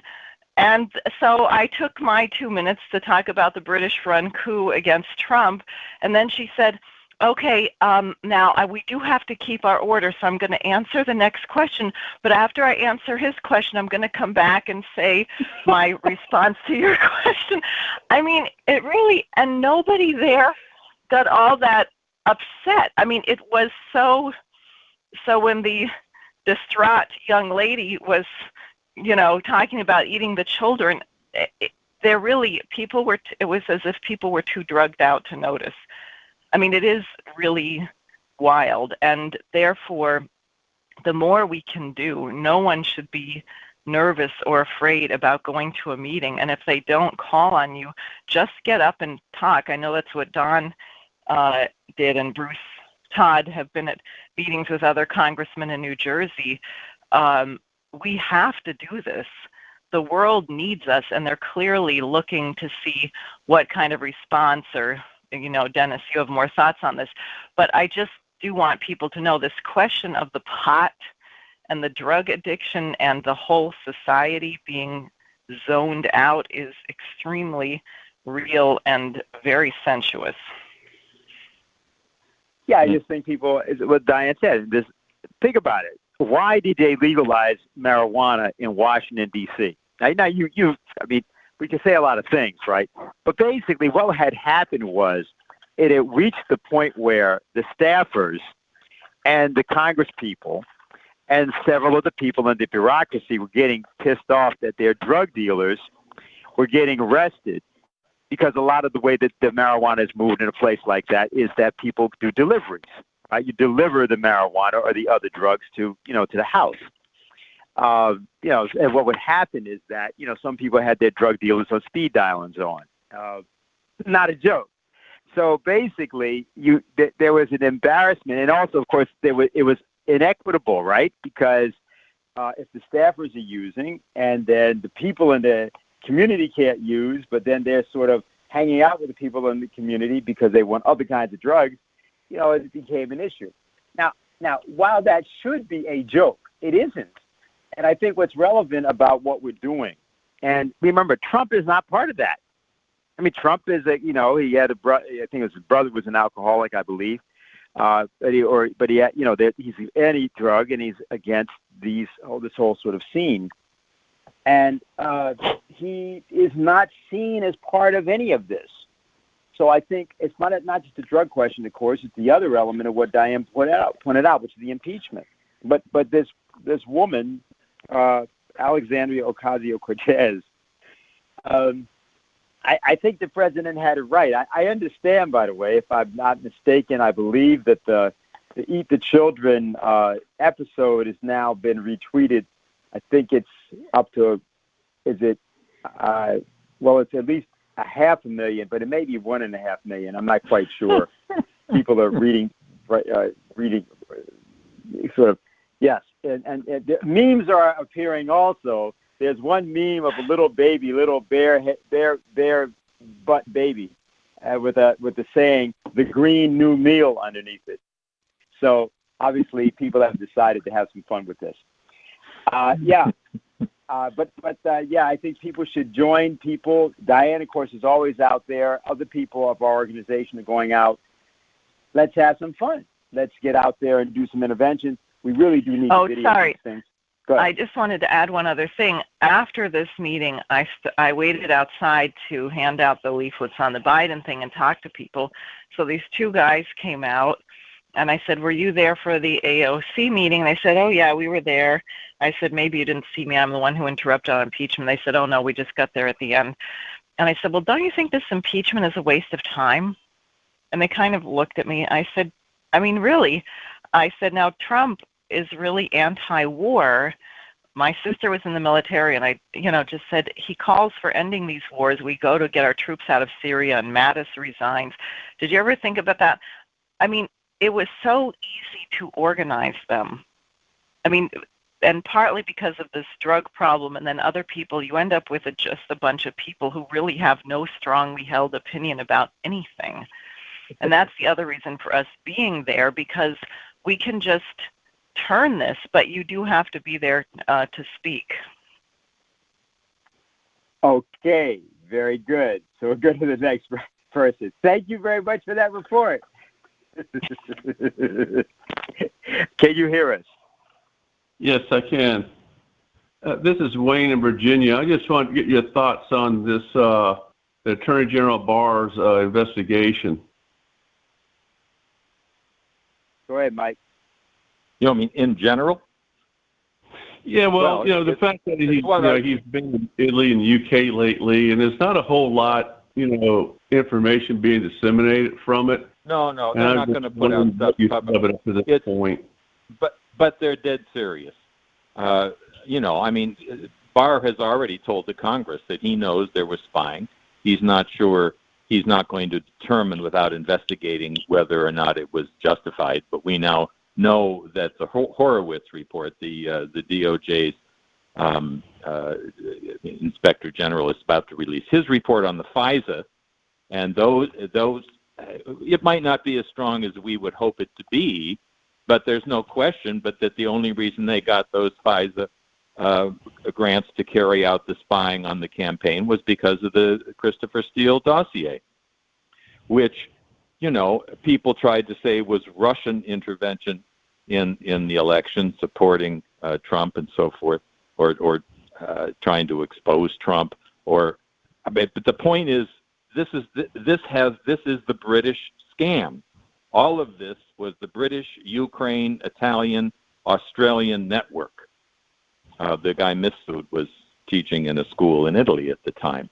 And some of the former government there apparently helped him set up Papadopoulos.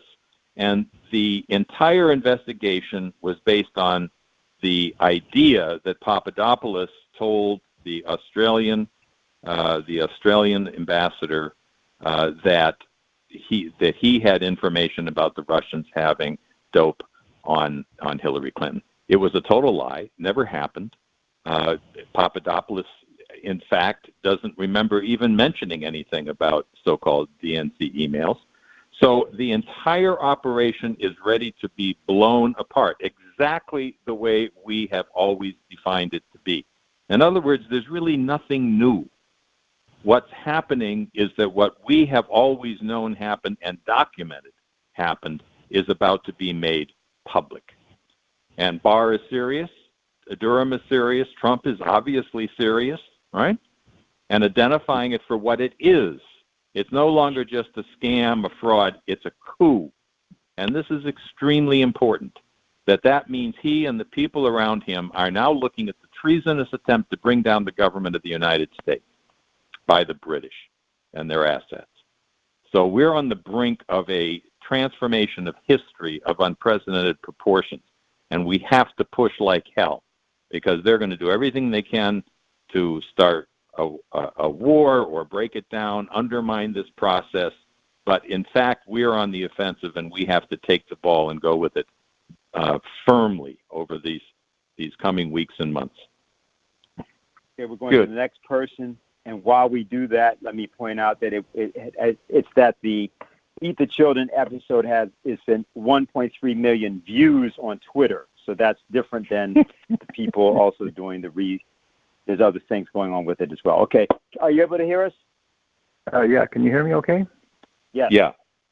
Yeah, good evening. This is Jim calling from Michigan. First, Diane, that wasn't pot you smelled. That was AOC cooking Soylent Green for her Halloween candy. And she's already eating her kids. Huh? Future constituents. Dennis, I thought I heard on a recent call you were describing synarchy and how it's a government above government. And you, in one of the things you mentioned was, I think you were saying that one of the venues that synarchy works through are churches. Is that correct? That's sure. It was true. For Dennis is probably the best example. Can't hear you, Dennis. Can you hear me now? Is that better? Is that coming through? Yes. It is. Okay. Yeah. And also true in, for example, Franco's Spain. That's another good example of how that worked. So but the notion is it's run by a banking establishment, and you sort of pull people in by that means. Okay. Now, what I wanted to bring up was, since about the time I first heard, excuse me a second, since about the time I first heard of this Schellenhuber getting through to the Pope about Mother Earth and,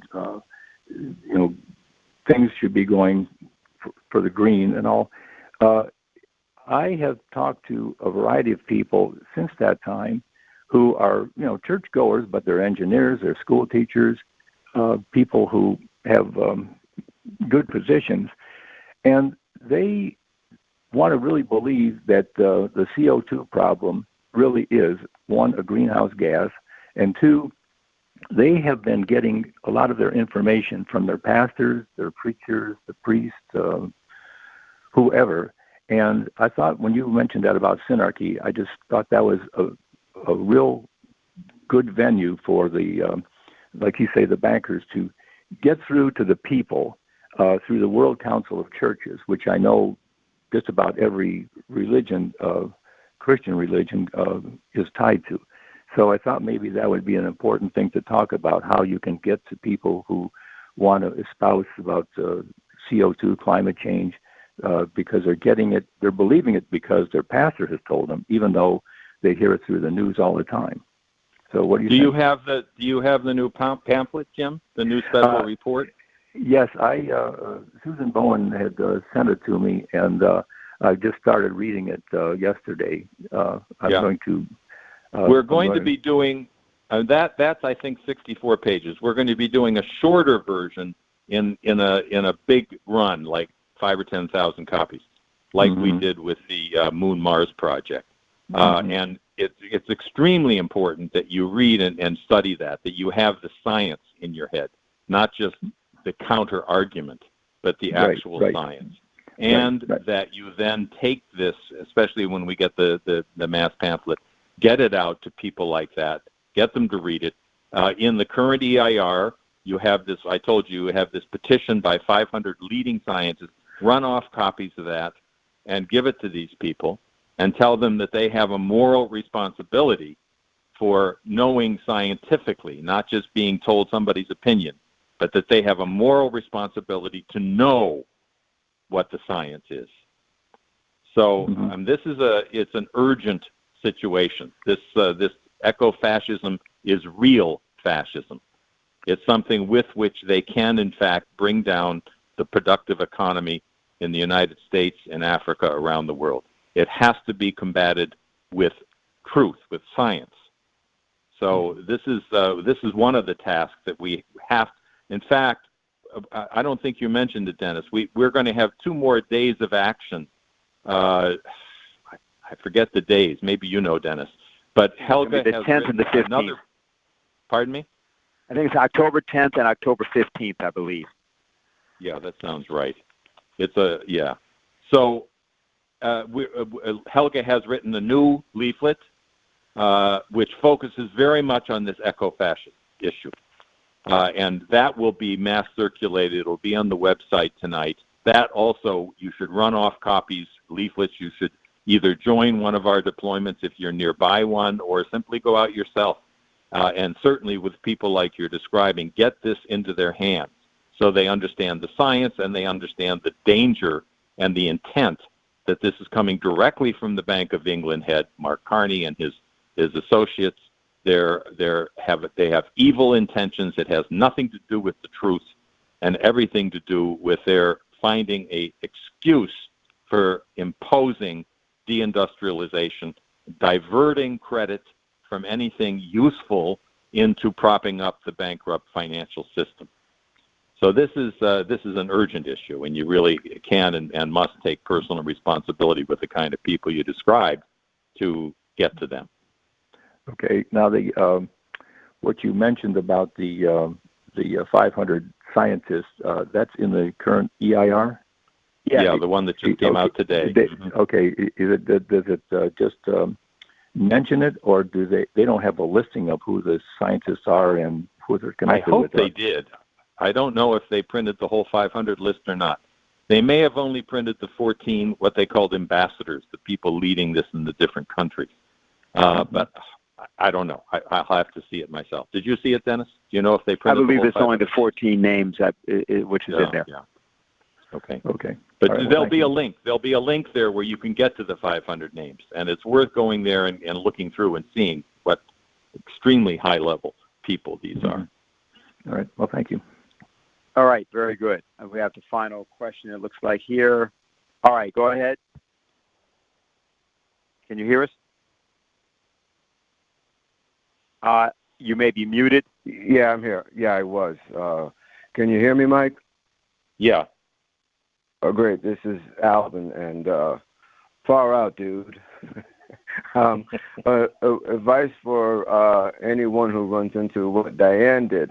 What you have to do when you pick up that stench is run out and get 2 bags of Halloween-size, Milky Ways or 3 Musketeers and pass them out. You won't be interrupted. No one will say anything. You can do and say whatever you want. They'll be too busy munching, which is what potheads do best. Mike, in listening to your call and your remarks, I was reminded that we went through a number of seminars in the past where qualified people talked about the ancient history of China and the incredible internal conflicts they've had over millennial. But never, and then they would jump ahead to the current or last 30 years of the Renaissance and everything that we're familiar with, but never dealing with the recent area of history. And so what you went through was, I thought, very useful, very important. Is he breaking up, Mike? No, I can hear him. Oh, you can? Okay, fine. Maybe just be my line. Go ahead. Sorry. All right. You got me. Okay. So the recent history of China, which you went through, particularly your analysis on what the intent of the British trap, something that Russell and Dewey set in the early 20s, was able to be unleashed as China observed the events that were taking place, or the actions of the United States being dragged into or led by the nose into Vietnam and so on, Indonesia. I'm mentioning all of this because I find it very helpful in terms of what you might call a China problem when you're talking to people. I like that you said on the subject of censorship or a one-party system, is this the best way or really the right way? Well, you don't know. And that then the idea, though, is you take people to what China is actually performing and doing now under one system. So this is, I think, very helpful. The Russian situation, Great Britain, the United States, I think that's a little more clear. China has been this kind of gap in my mind. So what you did there I thought was really, really useful. Now, China is also at the same time, we've learned through these seminars, has never invaded another country. And so that's something very interesting also. Their conflicts and destruction have always come from within. But now they are poised for war. They're poised to go to the moon and to Mars, but because of what they've observed, similar to what you're describing around the assassination of JFK, they have to defend themselves. We have a conference Saturday where they've participated and have been very instrumental in contributing to the idea of the new paradigm, and also ending, as Xi Jinping said, the century of humiliation or the period of humiliation, which is what we can free our citizens from now. This is very striking to me, and in conversations I'm having with people, they're responding immediately to the space program and coming to the conference. So I wanted to make these comments and have you respond to them along the lines of what we'll be doing on Saturday, what our mission is to advance humanity and have the United States join. Well, I'm glad you brought this up because I think it's very important. Dennis can say more than I. I'm down here in Virginia, not in New York. But I understand that we have been working very, very closely with the Chinese on the Belt and Road, of course, internationally. Helga is known as the Silk Road Lady. She's been back and forth many, many times. In fact, there's a very interesting 3-minute video, which I encourage everybody to go to YouTube and put in China. Oh boy, I don't know how to direct you to it, but I'll just quickly describe it. It's a 3-minute survey of the 70 years of China, the PRC, and it basically very quickly goes through high points of the last 70 years. But when they reach the Belt and Road, they go to Helga Zepp LaRouche, and they have her saying that this Belt and Road, this new Silk Road, is changing nations all over the world, and they have her speaking, but then she keeps speaking, and they show pictures of the Belt and Road and around the world. Now, this is extraordinary. This is done by Xinhua, the New China news agency. That's their national news agency.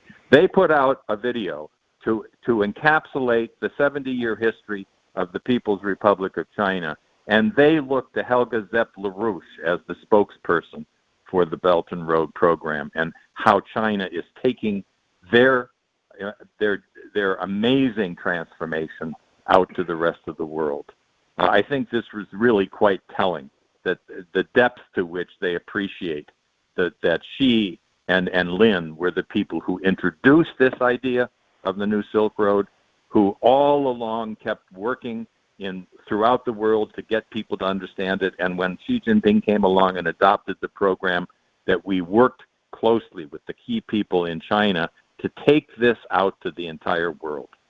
And then, look, as you know, Alvin, and everybody has to recognize, Trump is not going to succeed in the massive transformation of U.S. infrastructure and industry unless we are in close collaboration with China. It's not that China is going to bail us out per se, but it's only through that kind of global perspective that we take this transformation of infrastructure throughout the world, that we can also do the same thing here at home and stop the degeneration of our infrastructure and industrial economy. So this is a fun time, and I think we, especially on the issue of China and the new Silk Road, have an awesome responsibility here in the U.S. To counter the poison about who China is, what they are, and what's going on, and to actually inspire them to, and the space program, of course, is one of the greatest ways of inspiring people to the fact that only by all of the great nations, all nations for that matter, collaborating can we actually succeed in building the moon, going to Mars, expanding, and becoming the human race that we are meant to be, not earthbound at all, but citizens of the universe. Thanks, Mike. Okay, very good. So what we're going to do now, I think, is just basically begin to close out. I want to make a couple of announcements so people know. Okay, so this Saturday, on October 5th, we're having our flagship meeting in New York City. If you need particular location, well, it's actually at the Roosevelt Hotel. You don't have a problem saying it. Contact our office for further information. We're going to start at 1 p.m. Importantly, we want people in by noon, beginning to assemble. We're actually going to start the program officially 10 minutes earlier, 12:50. We will be doing a live video feeds. That means that we've got everybody in the seats and so forth, and go live right at 1 p.m. So that's going to be this coming Saturday. It's part of World Space Week, and it is the October 5th International Observe the Moon Day. There are hundreds, if not thousands, of events that are happening all over the world. So that is number one. Number two, it's already been mentioned that we will have a pamphlet for which we do need financing, which is a 12 to 16 page or 24 page, I'm not quite sure, shorter version of our original CO2 report. That's going to be the means for getting it out to everybody. That's an important thing, too. I want to just read the end of the leaflet that's up on Biden, or ostensibly on Biden, and it just says, join us in stopping this coup right now. Find out if your congressman has joined the intelligence agency bankers coup against the presidency, and tell him or her to knock it off. Demand full disclosure of British and other foreign intelligence interference in the election of 2016 and the election of 2020. It says your congressional representative will be in his or her district over the next 2 weeks. Find them and deliver this message. If they are holding meetings, go to the meetings and deliver the message. Organize your friends to read this leaflet and act as any citizen would act with the nation itself at stake. Bring them with you to speak with your representative. Commit them to this fight. Remember, it is the American electoral process which decides who the president is, not treasonous factions of the intelligence community masquerading as elected officials. If you want to know and then defend the truth, join the LaRouche Political Action Committee in this campaign, and the truth will set you and the nation free. So that's what the leaflet has. And has a few other things in addition. So I wanted to say that. So, Mike, I believe that's what I've got. If you have any final words, go right ahead. Oh, this is just a tremendous time, and I think everybody who was making the point that anybody who had any qualms about going out in public and joining our tables, distributing this literature, intervening in these congressional meetings, there's nothing should hold you back. You'll find very quickly that it's not only easy, but that people are hungry for this kind of information. There's a transformation, a phase change going on in the country, and to a certain extent around the world, which makes it's what Shelley said in his defense of poetry, that certain moments in history, people drop some of their axioms and their illusions, and suddenly they're capable of understanding profound ideas about man and nature, about science and culture. And this is that moment. There's no question. This is that moment. Therefore, take full advantage of it, and pull up your, have fun, and be creative, and go out and pick a good fight and have fun doing it. Okay, so on behalf of the LaRouche Political Action Committee, I want to thank everybody for being with us at this meeting. We hope to see you in New York, if you're in New York, or if you're in Houston on Saturday. Otherwise, if you want to do other meetings or want to be connected in, which is a live feed, get in touch with our office and we can tell you more about that. And and we'll otherwise be back here next week. Join whatever interventions or squads that you can if you're in touch with people in the local areas. If you need more information, just contact us through the LaRouche PAC website. And again, we will see you next Thursday. This session is no longer being recorded. Goodbye.